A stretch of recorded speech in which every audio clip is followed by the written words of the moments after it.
हमारे सब्सक्राइबर एक पूछ रहे हैं कि EFM माउंट का फ्यूचर क्या है। ऑफ कोर्स उन्होंने कुछ एक न्यूज़ पढ़ी होगी और आप भी ये सारी न्यूज़ें पढ़ रहे हो कि क्या होगा फ्यूचर में, क्या EFM माउंट को कैनन कैरी करेगा या नहीं करेगा, बंद कर देगा। तो इन सारी बातों के बारे में इस वीडियो में हम थोड़ी सी डिटेल्स के साथ बातें करते हैं और चलिए इस वीडियो की शुरुआत करते हैं। But before that as usual, अगर आप नए हो डू कंसिडर सब्सक्राइबिंग और ये वीडियो अच्छा लगे मेरे दोस्त तो लाइक करना मत भूल जाना। सबसे पहली बात कि कैनन अपनी वर्सेटिलिटी लूज कर चुका है RF माउंट को रिलीज करने के बाद, क्योंकि EFM माउंट उनकी APS-C मिररलेस लाइनअप है और RF माउंट उनकी अब फुल फ्रेम मिररलेस लाइनअप है और दोनों में कोई भी लिंक नहीं है। दुनिया में कोई ऐसा एडाप्टर आज तक बना नहीं जो EFM माउंट को RF माउंट से लिंक कर दे। यानी कि कैनन की जो अपनी वर्सिटिलिटी थी DSLR एरा में कि आप अपने APS-C में फुल फ्रेम लेंसेज लगा सकते थे, अब वो लूज़ हो चुकी है। अब उनकी वो वर्सिटिलिटी रही नहीं। वहीं निकॉन में आप देखोगे तो निकॉन की जो Z50 की माउंट है वो Z माउंट है। निकॉन के जो full frame camera Z6 Mark II whatever उस सारे की जो माउंट है वो तो सेम है। सोनी में भी यही हाल E माउंट चल रहा है। तो निकॉन और सोनी में तो कोई इश्यू नहीं है, उन दोनों की वर्सेटिलिटी मेंटेन है। बट यहाँ प्रॉब्लम किसके साथ हो गई है? कैनन के साथ हो गई। बट कैनन में ऐसी प्रॉब्लम DSLR टाइम में नहीं थी।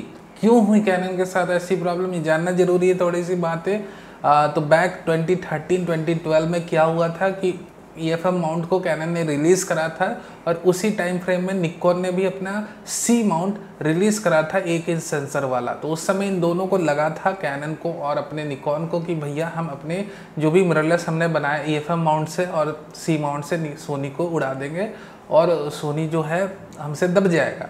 बट सोनी जो है थोड़ा सा विकराल रूप ले लिया आने वाले गत वर्षों में।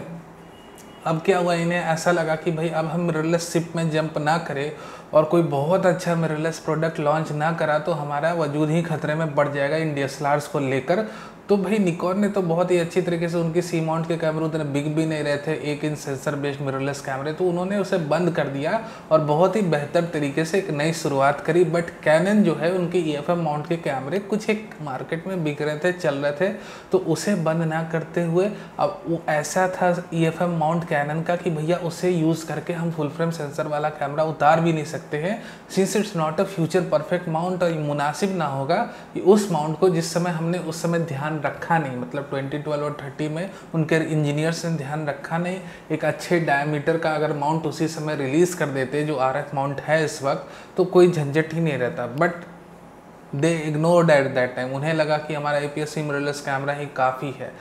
सो जो भी गलती हुई उस समय इनके रिसर्च एंड डेवलपमेंट टीम से, उसकी भरपाई करते हुए उन्होंने अभी RF माउंट को इंट्रोड्यूस करा मार्केट में 2018 के आसपास, और वहीं पे निकॉन ने अपना Z माउंट इंट्रोड्यूस करा। तो निकॉन के लिए तो कोई इश्यूज था नहीं, तो उन्होंने बहुत ही अच्छे तरीके से Z50 को इंट्रोड्यूस कर दिया। आने वाले फ्यूचर में ZFC, Z30, Z90 वगैरह वगैरह कैमरा लाने वाले हैं। बट हाँ, कैनन में क्या हुआ है कि भैया अब इनको अपनी पुरानी वर्सिटिलिटी रिगेन करनी है। ऐसी रूमर्स आ रही हैं, कई सारे रूमर मिल से आप पढ़ सकते हो।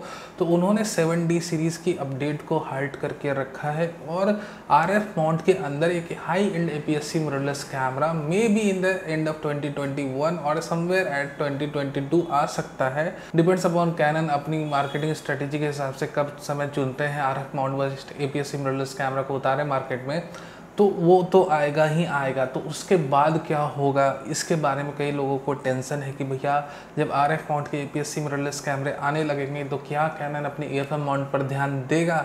ये खुद कैनन से पूछे जाने वाली बातें हैं। इसका आंसर तो अभी मैं भी आपको नहीं दे सकता कि कैनन उस वक्त क्या करेगा, क्योंकि हिस्ट्री में ऐसा ज़रूर देखा गया, जैसे सोनी की SLT सीरीज़ के साथ हुआ कि धीरे धीरे SLT सीरीज़ की अपडेट उन्होंने बंद कर दी।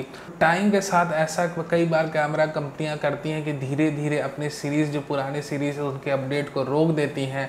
अब DSLR के साथ इस वक्त क्या हो रहा है, आप खुले आंखों से देख सकते हो कि DSLRs की जितनी भी लेंस की रिसर्च एंड डेवलपमेंट हो रही थी, सारे को हाल्ट कर दिया गया है। निकॉन में भी, कैनन में भी।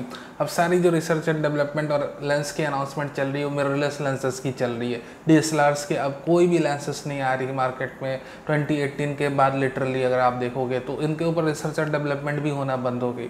सो इसी तर्ज पे हो सकता है नियर फ्यूचर आने वाले 7 से 8 सालों में EFM माउंट को भी धीरे धीरे स्लो डाउन करके बंद कर दिया जाए और सिर्फ हमारे पास एक RF माउंट रहे और RF माउंट का APS-C और फुल फ्रेम मिररलेस कैमरा रहे।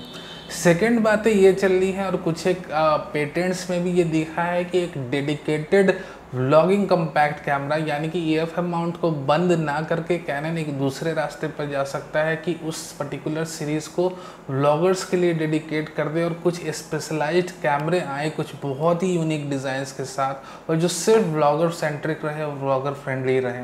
तो ऐसा हो सकता है कि कैनन एक दूसरा रुख अपनाए कि अपने EFM माउंट को व्लॉगर सेंट्रिक या व्लॉगर फ्रेंडली बनाकर रख दे और उसे कंटिन्यू रखे।